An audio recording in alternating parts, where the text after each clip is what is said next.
বলেছিলাম যে পৃথিবীর বহু বহু বড় বড় ব্যক্তিও অতিরিক্ত কথা বলতে গেলে সেখানে ভুল হয়। ডক্টর ইউনূসের এই ভুলটা যদি ইচ্ছাকৃত না হয়, আমরা ওভারলুক করতে চাই, জাস্ট এড়িয়ে যেতে চাই। গ্রেফতার হলেন, তখন আমাদের আইনজীবীরা একটি বিশেষ পদক্ষেপ নিয়েছেন যে এদের মুক্তির জন্য, এদেরকে হাইকোর্টের সামনে প্রডিউস করার জন্য, এই জন্য তারা বলেছেন। তো এইগুলো হচ্ছে আন্দোলনের অংশ। বুঝছো? আমি আপনাকে বলি যে 28শে অক্টোবরকে আর এইটার আগে আমি নুরুল কবিরের একটা উদাহরণ খুব প্রণিধানযোগ্য আমি আপনাকে বলি। সেটা হচ্ছে, অপরবিজ্ঞ আলোচকদেরকেও শুভেচ্ছা। তো নুরুল কবির বলেছেন যে পানির স্ফুটনাঙ্ক, পানি বাষ্পায়িত হয় 100 ডিগ্রি সেন্টিগ্রেড যখন হয়, বাট 99.9 পর্যন্ত এইটা কিন্তু পানি থাকে। আর এরপরে যখন সন্ধিক্ষণটা আসে, ওই সন্ধিক্ষণটা হয়তো বাষ্পে পরিণত হয়। তো আপনি যেটা বলবেন যে এই সরকার এর বিরুদ্ধে সমস্ত শ্রেণী পেশাগুলি যাওয়ার জন্য যে দরকার, যে সময়টা ছিল, ওই সময়টা হয়তো 28শে অক্টোবর ছিল না।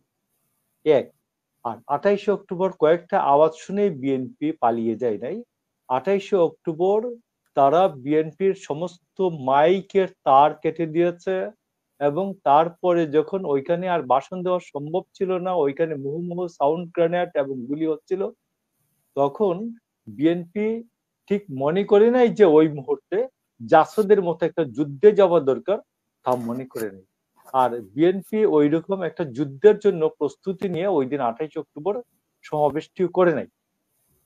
এটা অন্য। আপনি আসুন, ডক্টর ইউনূসের আজকের যে বক্তব্যটি, এই বক্তব্যটির সাথে আজ থেকে 3 দিন আগে যে তিনি বক্তব্য রাখেন তার সাথে একটি বিশেষ পার্থক্য আছে।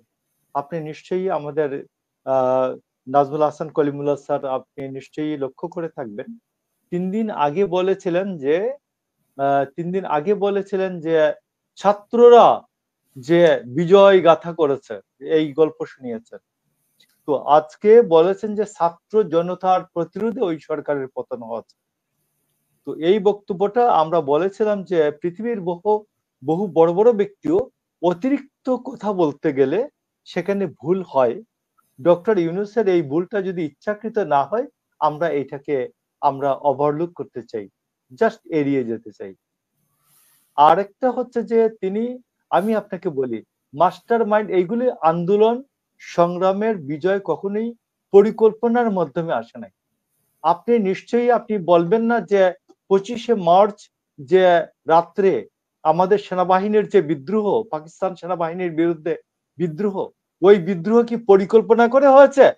ওই পরিকল্পনা করে বিদ্রোহ হয় নাই। এইখানে কি মুগ্ধ কি পরিকল্পনা করে কি জীবন দিয়েছে? নো।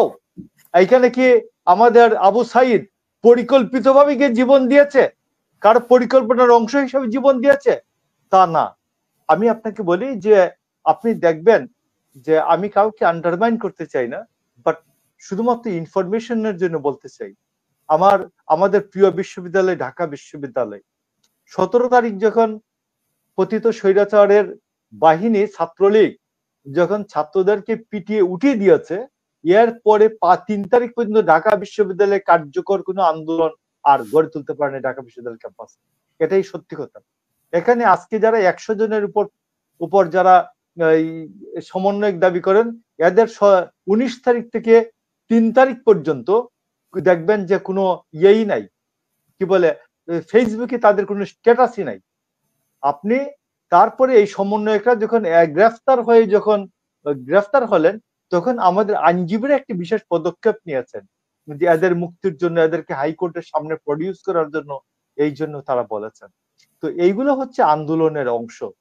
তো আমি আপনাকে বলছি যে সেই ক্ষেত্রে বিএনপির শেষ 3 দিনে 117 জন আর প্রায় 400-র উপরে বিএনপির নেতাকর্মী জীবন দিয়েছে। আমাদের সামনে এখানে মূল বক্তব্যটি ছিল যে স্বৈরাচারের পতন হওয়া দরকার।